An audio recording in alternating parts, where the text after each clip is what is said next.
Hello and welcome to the Rubber Duck Dev Show. I'm Chris. And I'm Creston. And today we are going to revisit a topic that we talked about a little while ago, that is leaving the cloud. Um, so I think we talked about that with Chris a while back, if I remember right. Um, You, Chris? no, no, no. No, I think that was by our. I think we were. Oh, was it? It was just us. Okay. It's been a long week. Anyway, um, yeah, we did have a show about that. You said you had some new things that you wanted to bring up on that topic, so that's what we're going to talk about today. But before we do, week in review. How's your week?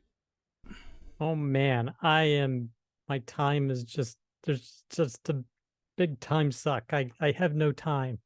Mostly because again, for regular viewers of the channel, what we've started doing is actually making short clips of some of the videos, like trying to pick out significant. Some people don't want to sit and watch, an hour-long video, but maybe they want to watch a 10-minute video or 15-minute video on a particular subject. So what we're doing is we're adding chapter marks to all the episodes that'll take a while to do, and then creating clips from them and publishing them. So there's more content for people to be able to check out.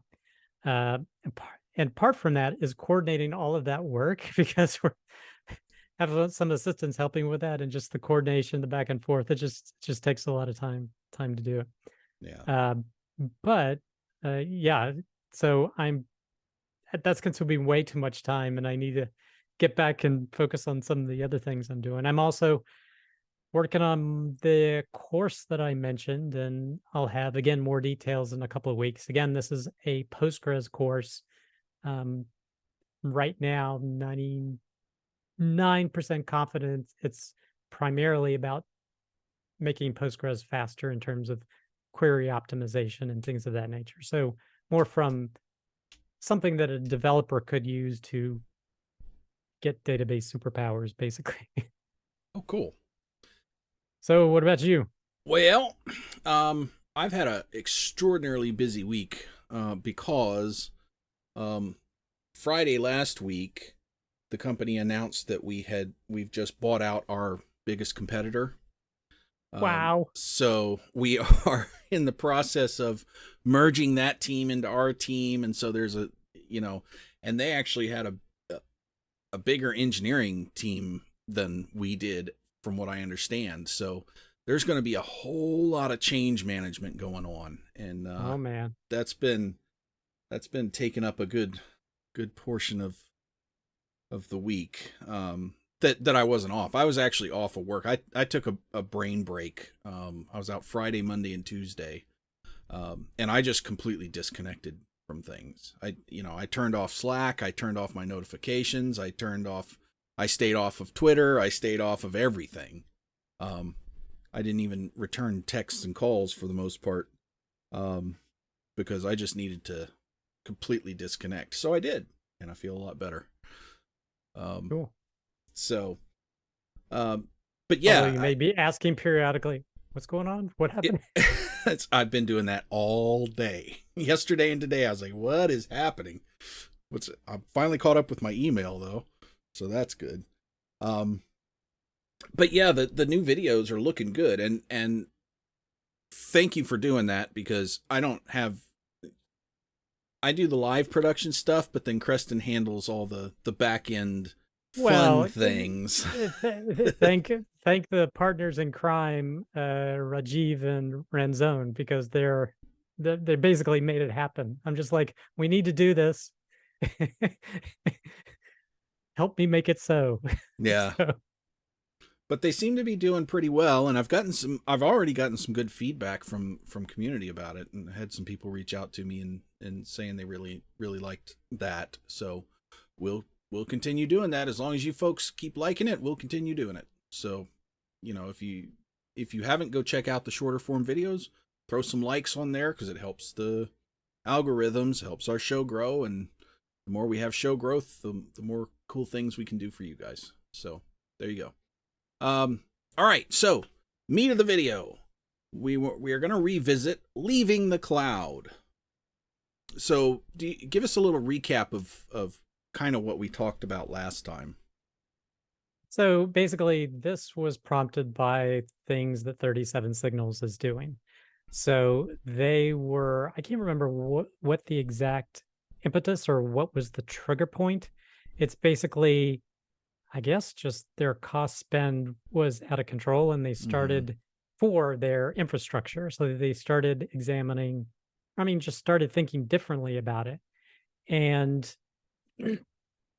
the thing that I think was probably a cause for it is that they were looking at AWS's profit margin, and it was almost 30% from the original blog post they were talking about. Mm. So they're like they're making that much money doing these infrastructure as a service, and we're spending so much time trying to maintain our infrastructure. Like we thought the cloud was going to make things easier, but really we've become super detailed accountants in trying to shave off every last penny to get the costs as low as possible, as opposed to actually doing technical work. Yeah. And they debated, hey, could we decloud ourselves, basically? And and he phrases it a different way in a future blog post. He said, create our own sovereign cloud. Basically, get a co-location facility. And this is something they had done in years past, Right. but get a and they were still doing it for some of their applications. But get a co-location facility, put a bunch of servers in it, partition them into virtual machines and then run their infrastructure that way. So they said they basically explored, hey, could we do this? What would the cost be? And they came to the conclusion that yeah, we could save a significant amount of money by doing this. So much so that you know David Hannemeyer Hansen was saying, I was looking at this as like, what can I do to make X million of dollars over the next few years in terms of new products or new services or change? And he's like, I'm struggling to think of it. Whereas this thing is sitting right here, and I know a way to save millions of dollars potentially. That was the Mm-hmm. promise. So he said, I can't not do it or explore it or try it out. So basically, Right. that's the path and what they started trying to do. So that's kind of what we covered.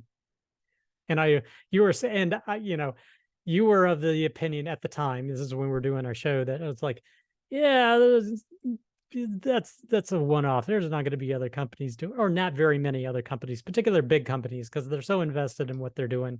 Yeah. And I was like, yeah, but there's a point at which it makes sense. I mean, maybe I was a little on the um, smaller not saying that you have to be small. You do have to get a certain size because there's no way I would do this because Right. I am not of that size. But once you have enough to have 3, 4, 5 ops engineers, then it starts becoming, hey, you can start taking a look, if that makes sense to do. Right. And I think one of the other things that we were kind of pointing out is that he's going back to kind of the way things were 20 years ago, bringing all the Sure. infrastructure in house, because we spent 20 years ago, we were spending all our efforts trying to get the infrastructure out. Now, he's trying to bring it back in. So I thought that was funny, but Yeah. Well, I mean, what happens is that, yeah, I mean, everyone was doing because they're like, hey, we don't want to deal with this. But then now, I mean, here's the thing that we were talking about something else. Oh, I can't remember what we were talking about, or if it was somewhere else. Basically, when the times are good in terms of economy and whatnot, it's like the cost is less of a consideration. But now when mm-hmm. the economy's starting to sputter, if not starting to downturn, then people are like, oh, then costs get examined a lot more carefully. And so I think this may cause some people to consider looking at the costs and say, hey, does this make sense to explore, type thing? Which, I don't understand to a point, because from a business perspective, a dollar of reduced cost is the same as a dollar of increased profit on your bottom line. So why wouldn't you always try to keep your costs as low as possible and pay attention to that? Because that's actually less. It costs less to reduce costs most of the time than it does to get new customers and increase profits. So I I don't understand that way of think. Maybe it's just not as sexy to be playing around with cost reduction as it is to be selling and getting new customers or something. I don't know. Well, when there's great flow and everybody has money and it's just like, they keep getting more money. It's like, here, budget for more servers. Oh, things are slow. It's quite easy to say, oh, things are slow. All right, then just get a bigger server. Like, because we've got all these other quote unquote fish to fry, Right. new features, get new customers. Whereas if suddenly now cost is a major concern, you have to change your perspective of like, okay, now everything must be performing. We must squeeze as much out of this as possible. You know, it's not as easy to make a new sale, when Right. there's a downturn. Yeah. So it's kind of like, all right, let's shift to cost cutting measures. Yeah. But the thing is, eh, yes, you're right, and I think that's the prevalent way that things go. But if I paid attention to costs all the way along and I kept my costs as trim as they could, cost wouldn't ever become a major concern. Yeah, and So there's I'm not saying it's totally ignored, but I think no, but it is a lot. yeah, but I think at least in this case, the 37 Signals case, they were apparently keeping very close track of things, Yeah. but it became to the point where it's like, I don't know what was as a trigger point, but it caused them to say, hey, what if? And then Hmm. as they looked at the what if, they said, oh my gosh, it's kind of like just thinking differently, or like if we do this potentially unheard of thing, we can save a lot of money potentially, and we could do it. So Yeah. So you said you got some new information and wanted to talk about it. So what's changed? really just more information with the result of their transition, and then a new post that I'll actually cover as well that has even more significant cost savings. Hmm. So in February, this past February, the original post, let me just say, was in October of 22. So a year ago. So yeah. So going forward in time, this is February. So this past February, they had a blog post that says we stand to save $7 million over 5 years from our cloud exit. So basically, excuse me, they could save up to like 1.2 million per year for the next 5 years is what they're projecting. Hmm. And another thing that they were talking about is that, so what I didn't know, and I found out reading some of these blog posts, is that they're still rocking Capistrano for a lot of their deployments. I was like, really? Wow. I didn't expect that. I mean, I'm still using Capistrano just because if something's working, I usually do change it. Right. Yeah. But not all their applications, but some of their applications they're using that. Other applications they were using containers and um, Kubernetes and things of that nature. Hmm. Well, their initial idea to do this cloud move was like, well, we already have this container infrastructure we're using for certain things. Why don't we just get our own servers and then get, I guess, some sort of get like with an enterprise Kubernetes vendor, they said, or provider, and basically install their software in their system so they could coordinate all their containers using Kubernetes. Hmm. And basically, they again hit big dollar signs. That's basically what this Yeah. post is talking about. And they're kind of like, you know, then they started re-examining again, how do we think different? Yeah. What can we do differently? And around this time is where, in this, well, let me take a step back. So this blog post talks about that projection, and they were talking about the hardware they were going to purchase, what their bills are with AWS currently. But at that time in February, they were projecting saving $7 million over 5 years. Hmm. So with that, talking about the containerization part of it, they started developing something called Maersk. And we did mention Maersk in the show that we did. Yeah. And it was basically a replacement for Capistrano, but as opposed to Capistrano directly doing all sorts of bits of configuration to deploy an app, Right. more using shell commands and whatnot. Maersk, um, which it has a new name, which I'll mention in a second, actually took the concept of pre-built containers and just deploying them to a server. So it would install Docker on the server, and it would take that container, just throw it on the server and turn on the container, and everything would work. Mm-hmm. So a lot of the pre-work was done building your container. And so you just needed, you know, a server with Docker and a few other bits of configuration, and you just throw your container up there and it works. So that's what Maersk was trying to do, deploy that. And actually, the new one, I don't know why they changed the name. Maybe they thought it was, I don't know, it was copyright related, or they came up with what they felt was a better name, but it's called Kamal now. So basically, which actually has a meaning. I think it's something about his, I'll have to look it up again. It's something like a historical navigation term. Well, you're Googling it. Kamal?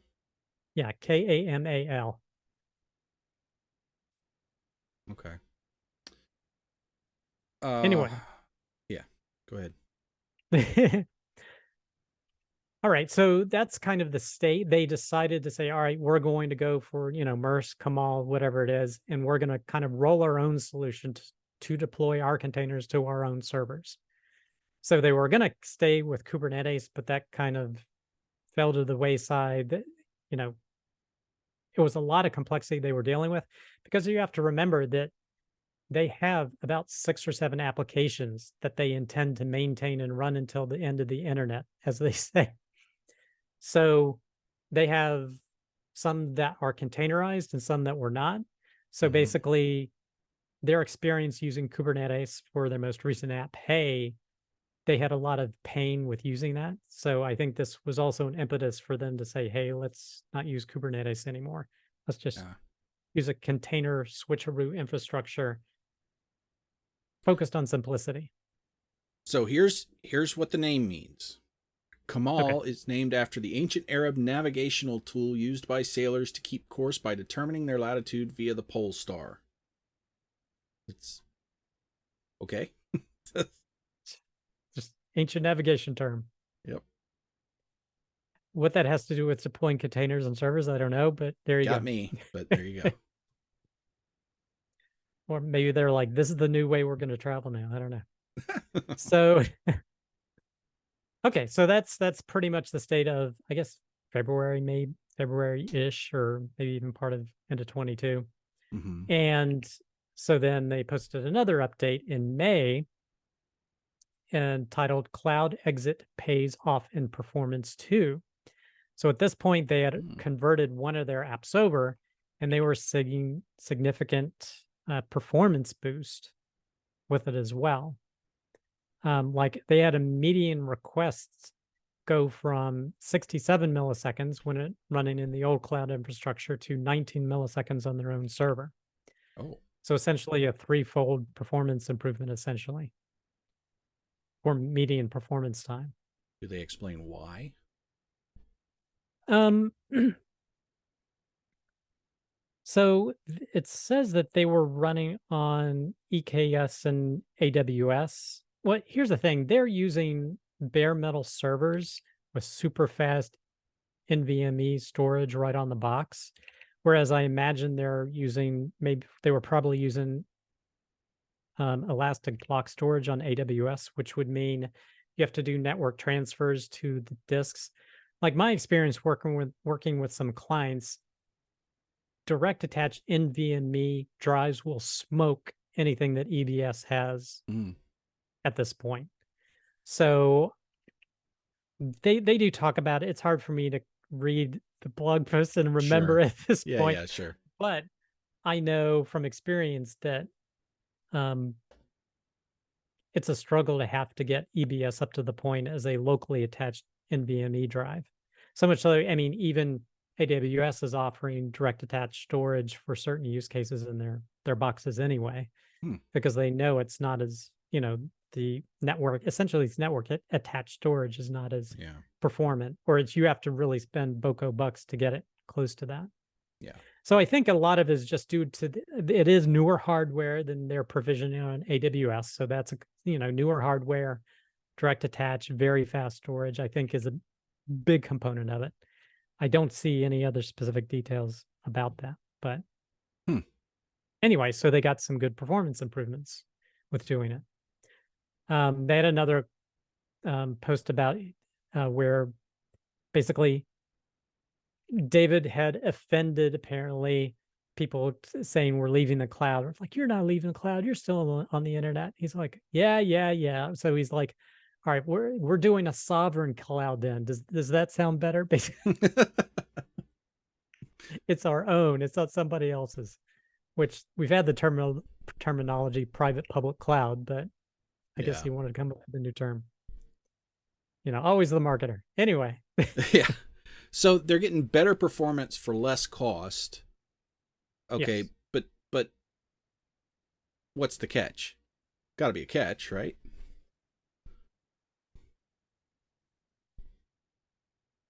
they no. I mean, there will be no catch if you run your shop efficiently. Because think of it, AWS having 30% profit margins, they essentially saved a third by moving to their own stuff. Right. So in Well, other words, AWS was taking that profit when they're running it themselves efficiently. Now they get to keep that 30% profit, which they were spending about 3.2 million AWS.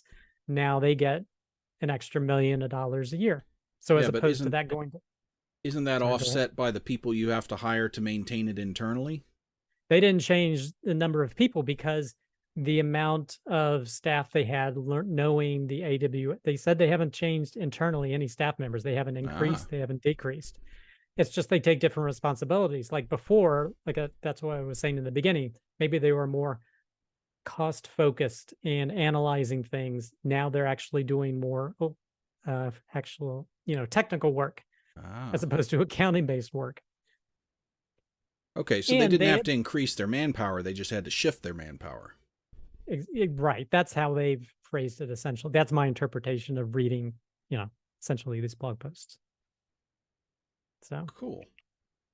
Well, I mean, that's a strong case for leaving the cloud if you're big enough. I yeah, still that's what I think was saying. Once you that have yeah. once you have 3 to 5 ops people, you have some redundancy and things like that, and as long as you have the skill set, then you can start considering it, I would think. You know. So, and then there's 2 more updates, at least with regard to this. The next one is in June, he says, "Okay, we have left the cloud." And it happened super faster than he anticipated. Basically, in 6 months, they had moved everything off. Wow. And he's already showing the where was it? No, it wasn't here, was it?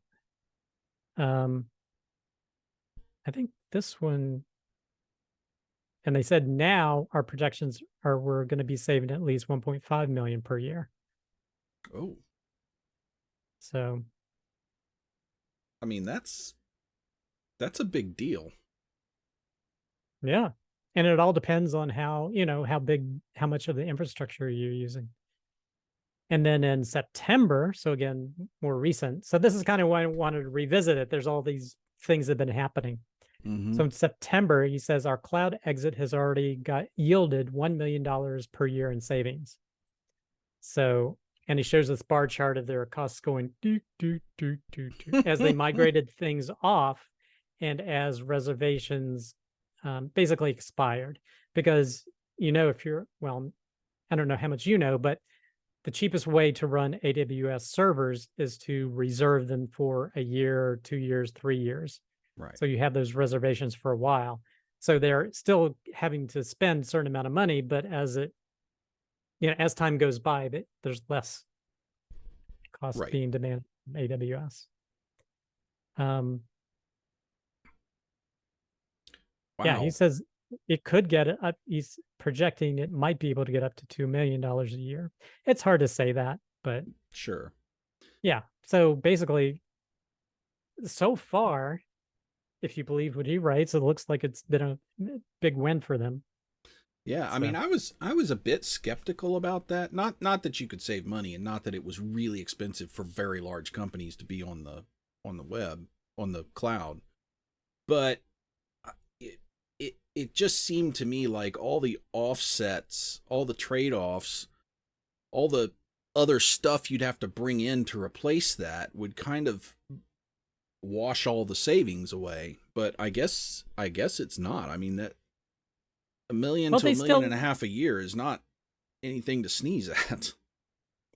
I mean, they had a lot of, I guess I'll call it institutional knowledge. So Mm-hmm. they had been running their own things. I think some of the apps they had never fully cloudified, or however you want to phrase it.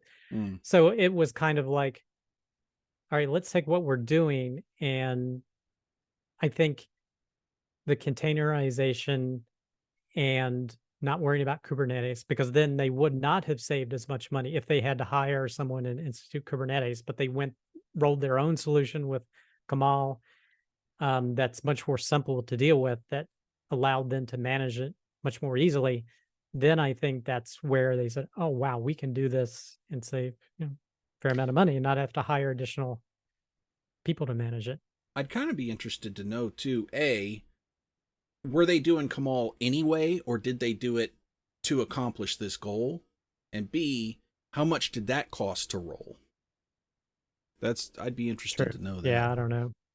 Yeah.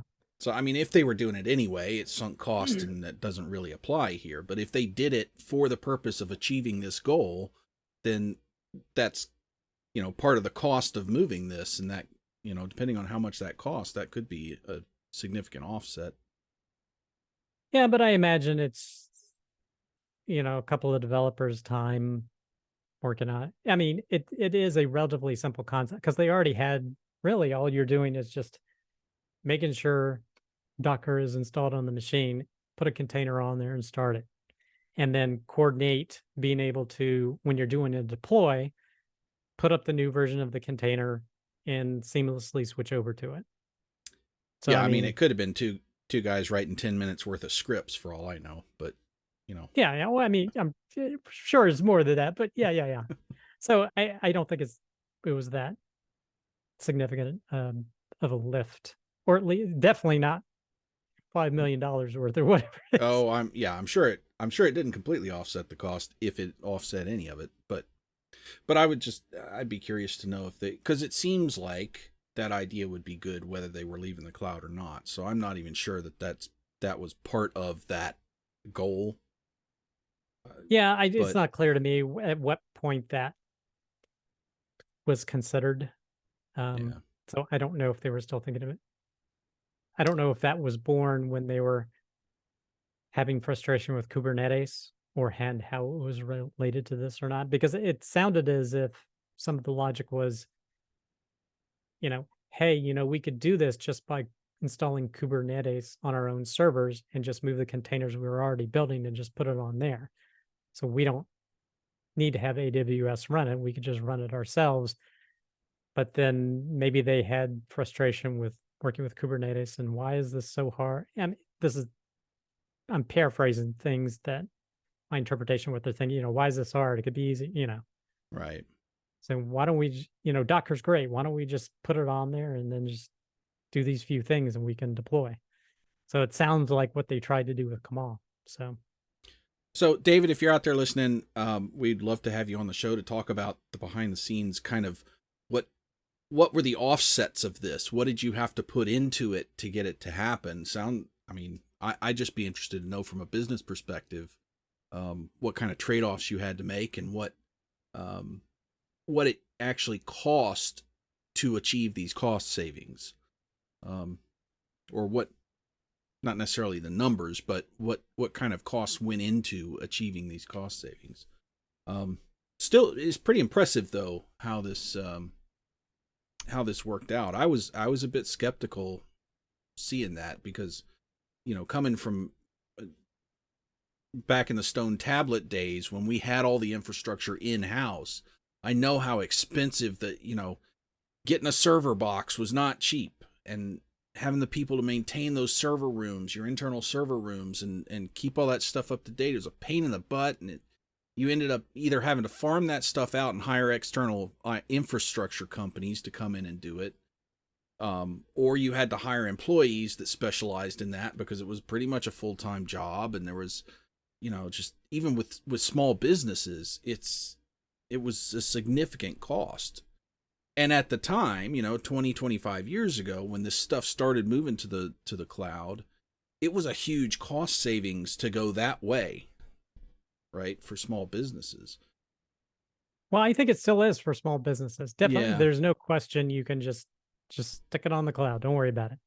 But right. once you get to, again, a medium-sized company where I guess the metric I've said multiple times is, 3 to 5 literal ops people, or you're okay having that expense, then you could consider declouding yourself. Right. But and I'm wondering what the change was, because 20 years ago, even really really huge enterprise companies were saving money by moving things out of it, getting them out of the house and moving them to the cloud. So is it just that the I cloud I rates have gone up so much, or that it's I gotten think less it's I expensive to think keep things in house? I think it's two things. I think number one, I think large organizations, there's just this cruft that builds up over time, these costs that Yeah. build and the costs never go down. And a lot of times the easiest thing to do is why don't we just outsource it? And essentially we take that, you clear out all the cruft as opposed to doing the Yeah. hard work of going in and excising it and, firing people or letting people go maybe, you know, it's more convenient or easier to say we're just whoops, sorry, moving people, not moving people, moving our services to a consulting firm, or we're contracting this stuff out now. Yeah. So I think that's one factor. And then the second factor is, um, I think because that move to the cloud has been rampant the past number of years, the Googles, Microsofts, Amazons of the world have been able to charge premium prices as people move over so they can keep upping it. Like I remember someone posted maybe a year or two ago, looking at RDS prices. So RDS is their self-managed Postgres or MySQL database service. So they Mm-hmm. run the whole database for you. And I think like version, and there were significant price jumps by version, meaning if I think that's what it was, but it was some either by instance type, like a T2, let's say a T3 cost 25% more than a T2, and a T4 cost 25% more than a T3. Mm-hmm. And it's like, well, why is that? Or it was by the version of the database. Yeah. Whatever it was, the longer you stayed on it, and if you wanted the newer stuff, the percentages grew by leaps and bounds. Yeah. So I think that's the other side of it. I think they are milking, as much as they can out of it. Well, that's gonna. I mean, this if this exodus works and other very large companies take note of this and start moving off, that may end up driving the prices back down. Yeah, it'll be like a pendulum exactly Yep. because the cloud vendors will notice, oh crap, we're having people leave for the first time. We got to buckle down, and they start to buckle down, and then so it's basically this balance that has to happen. Right. So every 20 years, guys, get ready to, either move your stuff in house or send it back to the cloud. Just, Well, keep fluid there. it's the same thing. We had dumb terminals, and Yep. who cares about the client? Then we had client server technologies where the client support. Now it's like, oh no, just give me a server and all it needs is a web browser. Oh no, now you got to build all the front end complexity with the JavaScript frameworks. It's constant pendulum back and forth. Yeah. Same thing Now, with fashion, I guess, too. It's everything old is every new again. every 20 years it comes Now, back in style. Now, the other thing, now there's another article that I had found I wanted to actually cover here too, and this Mm-hmm. was from March. So, and this is titled How Ahrefs, have you heard of Ahrefs? Ahrefs? I don't know how to actually pronounce it, The but href they like in an basically, HTML code for links. yes, it's Ahrefs. Mm-hmm. So I don't know if they pronounce it Ahrefs, or I don't know how they do it, but they do basically SEO optimization of your website. Hmm. They're probably, because I was evaluating them as well as SEMrush is another vendor. They're probably I don't know if they're the second biggest or third biggest SEO firm. Or not firm, but in terms of tool vendor to optimize your site for SEO. And the blog post was how Ahrefs saved $400 million in 3 years by not going to the cloud. Notice your Wow. eyes going back and forth there. So $400 basically, million dollars. yes. So they purchased a bunch of hardware in a Singapore co-location data center. And I don't know why they did the cost estimate. I'm sorry, I can't recall with regard to this one either. But as a per server cost, it was basically $1,500 per month. It all included with server costs and electricity, basically everything for the co-location facility. They tried to spec out something similar for AWS EC2, and at every point they actually tried to give the benefit to AWS. In other words, maybe it wasn't as fast, or they tried to get it as close as they could, but it definitely wouldn't be as fast. Again, that mirrors something that 37 Signals found out, where their performance went up. Yeah. But their cost savings after they calculated, and I think it's because of the disk heavy nature and the performance that they needed, but they were looking at $17,000 per server as opposed to 1,500. Wow.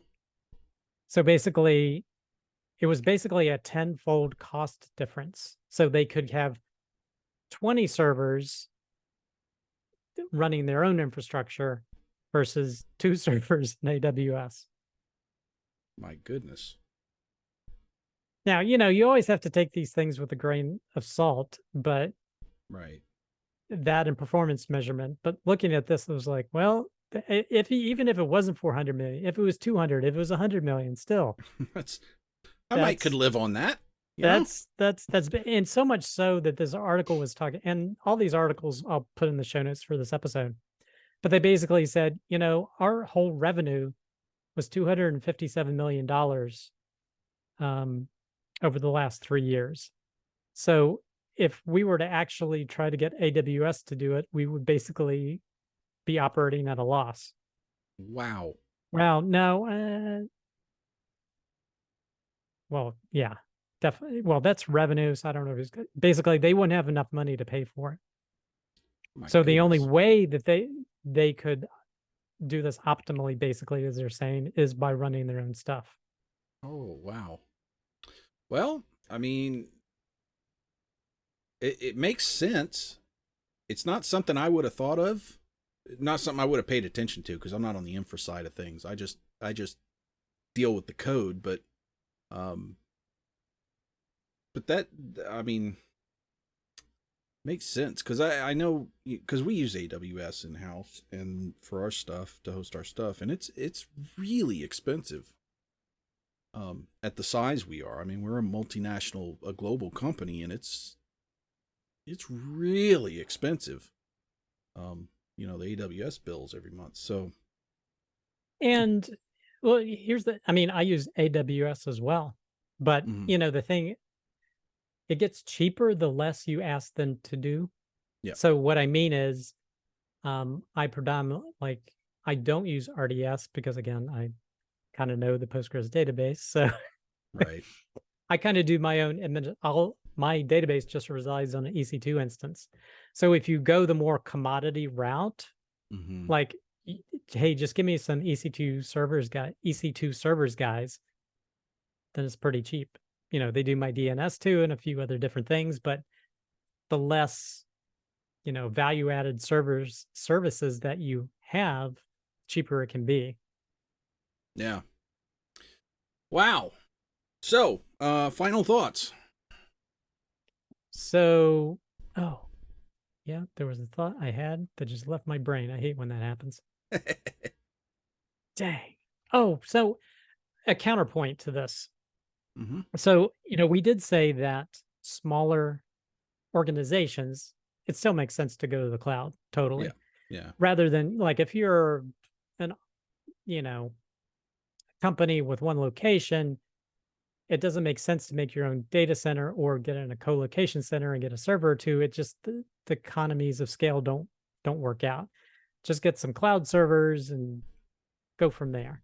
Hmm. Um, the other case where I think it doesn't make sense to not go cloud is if you have highly variable um, load on your application, meaning like you are an event, a company that or an application that does really large events.